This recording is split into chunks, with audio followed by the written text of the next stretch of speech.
మంది పుత్రుల శవాలను చూసిన గాంధారి కన్నీరుతో తడిచిన నాయిక గుండె సహించలేని విషాదం. ధృతరాష్ట్రుని తోడు ముగ నిశ్శబ్దంలో గళం సైతం వినిపించలేదు. కన్నీటిలో ఆవేశం కలిపి శాపముగా మారిన తల్లి దయ.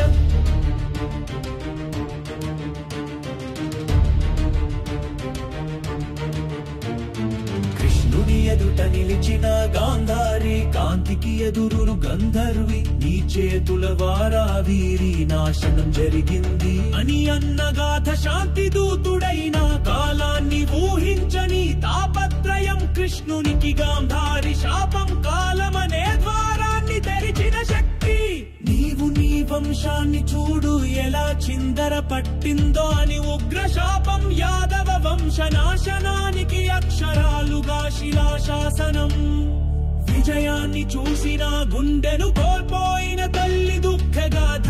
గాంధారి కన్నీటి జలము నదిగా మారిన శాపగాథ. శాపమే శక్తిగా మారిన క్షణం బ్రహ్మాండమును దాటిన సంకల్పం. శ్రీకృష్ణుని నిశ్శబ్దం సమయ గంభీరతను ప్రతిబింబించిన తీరు. గౌలౌల పెట్టే అవిదా బాధ ఎవరిదై ప్రశ్నలకు సమాగౌవంగా మారిన శాప శబ్దం. కృష్ణుడు శాపాన్ని మౌనంగా ఆమోదించటం కాలానుగుణమైన ధర్మం. యాదవుల చెరిపివేత స్వయంగా సమయం మింగిన మాయాజాలం. గాంధారి శబ్దం ఆలౌకిక శక్తులకు దడ పుట్టించింది. అది కేవలం తల్లి ఆవేశం కాదు, శక్తియుతమైన శబ్దతంత్రం. ధృతరాష్ట్రుడు నిష్ప్రయోజనంగా శూన్యంగా నిలిచి కన్నీళ్లు విడిచాడు. అతనికే కాదు యావత్ లోకానికి ఆ శాపం ఒక హితవు. తల్లి శాపం ముందు రాజ్యాలు తల వంచాలి, దానిలో నీతి శక్తి ఉన్నాయి. కృష్ణుడే అయినా శాపం అతన్ని విడిచిపెట్టలేదు.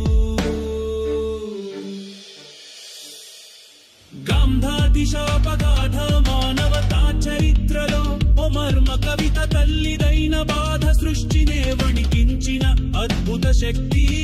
ధర్మానికి దండం వేసిన గుణహీనులకు శిక్ష తప్పదు. అదే శాపగాథలోని శక్తి, అనుభవానికి మార్గదర్శి. శ్రీకృష్ణుని మౌనం కాలాన్ని మించిన ఓ తపస్సు. గాంధారి శాపాన్ని అంగీకరించి ముందడుగు వేసిన దృఢ. యుగాంతానికి నాంది పలికిన శాప ఘట్టం. యాదవ వంశనాశనం శాపానికి వేద సంహిత. శాపం తర్వాత మిగిలిన గంభీర నిశ్శబ్దం. సమయం కూడా ఆగిపోయింది. గాంధారి వెనక కృష్ణుడు నెమ్మదిగా నడిచిన దృశ్యం. విజయం